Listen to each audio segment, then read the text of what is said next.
Hey everybody, Suzanne here. So, it's getting late, and I figured making a video about fears right before you go to bed would be perfect. You're welcome.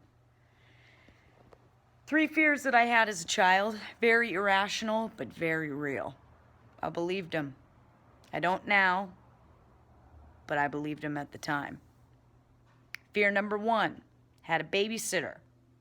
She used to yell at me when I'd run around the house naked. Don't tell me how to live my life. I'm a kid. I'm gonna do what I want. Fuck socks, right? Am I right? Yeah. He knows what I'm talking about. Anyway, I'd run around naked, and before bath time, she'd go, Susan, you put your clothes back on, or the bugs will crawl in your pie.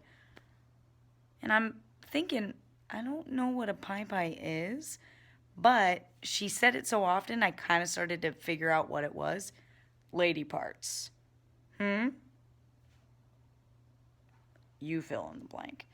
So I grew up thinking bugs were just gunning for my junk. They just seemed to want to be around there. Irrational fear number 1. Horrifying. Irrational fear number 2.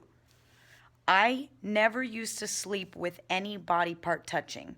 So I wouldn't sleep like this. I wouldn't sleep like this. I wouldn't even want my little feetsies to touch. Like my Ugg boots. It's my casual Saturday wear. You know. Anyway, I believed that if any body part was touching, let's take this for example, someone would walk in my room equipped with a knife because, you know, people just walk around with knives these days, right? Especially in Manhattan Beach. Put my hand here, and they would just cut this little part out of my head. Now, mind you, I would still be alive. I would just have to walk around with that missing. And if I ran into the person in public, they'd be like, gotcha. Now you gotta walk around with a square in your head. Hope the doctor's bills are getting pretty high, right? Irrational fear. And my final irrational fear, which is somewhat real today because I still really hate spiders, but I went over to a good friend's house, and at her house we could, you know, kind of kick back and do cool stuff like eat Doritos, drink Capri Sun, watch R-rated movies. That was a lot of fun. She had older brothers, so we got to like watch that cool stuff. So we watched the movie Arachnophobia. We go to bed, and I already hated sleepovers. I always felt really uncomfortable and never wanted to be there. Just, I assumed the worst thing was going to happen to me at a sleepover. So I lay down. I see this thing in the distance, looks like a spider. I sit back up.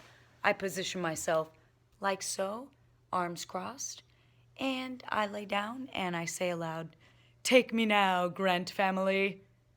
And it was because I thought she and her fucking family were spiders and they were gonna eat me. But by saying, you know, "Take me now, Grant family," I was giving them consent. Like, you know, this sucks that you're gonna do it, but I am a person. I have choices. No means no. And I told them they could. Never happened. Didn't get eaten. Still here today. She's still my best friend. So either she's waiting for the opportune time to eat me with her family, or they're not spiders. I can't really say which one is true. It's 2016. Weird shit's been happening. So I hope those fears really put you off. I hope you can't sleep tonight. I hope you know what it feels like to be me as a child. God. Yeah. Right? He's officially turned his head away from me. Probably freaked him out. Job done.